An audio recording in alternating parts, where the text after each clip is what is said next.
On a clear spring day, Carabasset Valley looks like heaven.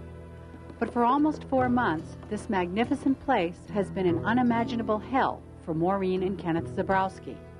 There's not really a day that's not really an hour of the day that is not in your consciousness.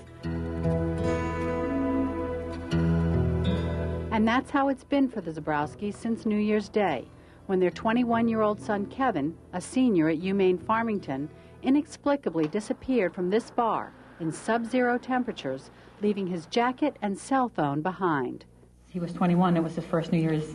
Immediately, Ken, a banker, and Maureen, a cosmetics executive, left their jobs and their 10-room home in Rahway, New Jersey, and moved into Kevin's one-bedroom apartment in Farmington. We're just going up this road here. We're coming off the blacktop, and then we're going to continue onto this unimproved trail. Ken and a core group of friends and supporters go out each day, searching thickly wooded areas with mixed emotions.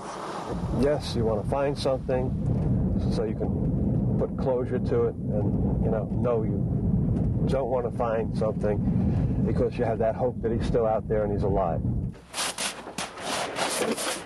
Throw that shirt out at Ken so you can... I figured you stopped to put it in.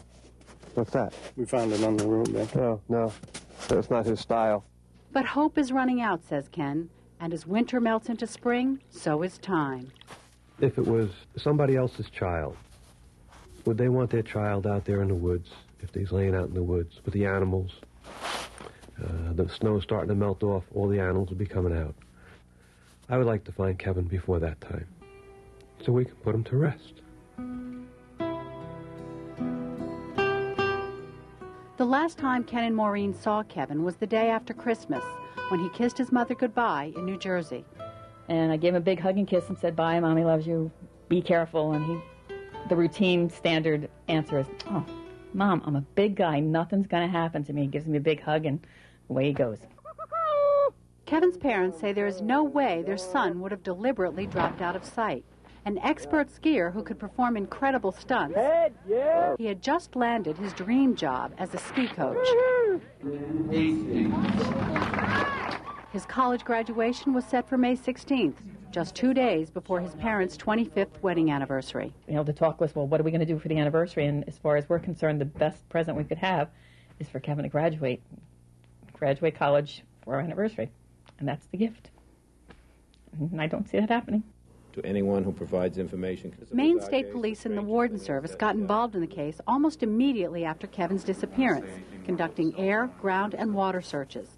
State Police also tracked down those who were in Judson's the night he vanished.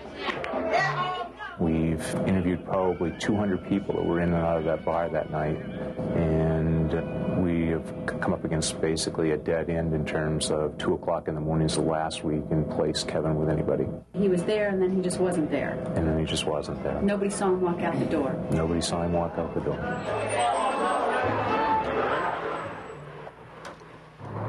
There was a big New Year's Eve crowd here at Judson's the night Kevin Zebrowski disappeared. There were the usual locals, there were college students, and there was a large group of tourists who might have been leaving as early as the next day. That makes it even harder to find somebody who may have seen something. There have been reports that Kevin was drunk that night. Others say that he was using drugs. But police say those stories have not been substantiated. What is known is that Kevin had an argument that night in Judson's, but... We've talked to the individual that was involved in it, and we feel confident that he wasn't involved in any foul play involved in Kevin's disappearance. Maureen says that when she and Kevin first came to Maine to check out the university, they saw this sign. "Welcome to Carabasset Valley," it says. "From here on, your life will never be the same." What was once a hearty welcome seems now a haunting warning. I'll be driving up and down Route 27, and, all of a sudden I'll get distracted and I'll look and I'm going over the speed limit because I was busy daydreaming about Kevin. I'd like to just get him back.